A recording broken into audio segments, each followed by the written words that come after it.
Hello, my name is Kat Gadia. I was born and raised here in Austin. I'm a child of an immigrant, and I live in Precinct 2. I'm here to address my concerns about 287G agreement that SB 8 is requiring of Travis County. As you've heard today, there are many reasons why this will hurt our community, but I'm here to talk to you about the most vulnerable people in our community. Like many women, I am a survivor of domestic abuse. At 19, I was groomed by a predator who spent months conditioning me to obey him, to mistrust myself, and to isolate.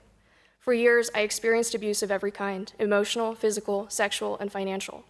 The threat of law enforcement was held over me because my partner, whom despite the abuse I deeply loved, was on probation and would go back to jail if police got involved.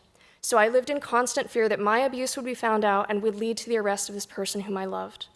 When I finally left, I applied for and was denied a protective order because county lawyers determined that without 911 calls on file, they could not establish that I feared for my safety. My story is not unique.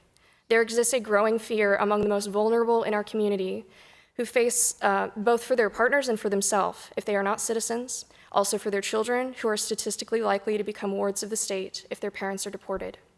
We cannot rely on law enforcement to help when we fear that we will continue to be victimized by the legal system. And so I speak to you all on behalf of the women and children in our community who are most vulnerable. I beg of you to exhaust every possible means of upholding the Constitution, of strengthening our community, and avoiding implementation of this agreement. You are responsible for managing our tax dollars, something more precious than ever as most of us are struggling to fund our basic needs. Please do not spend our limited county resources on aiding the federal government in its campaign against our neighbors.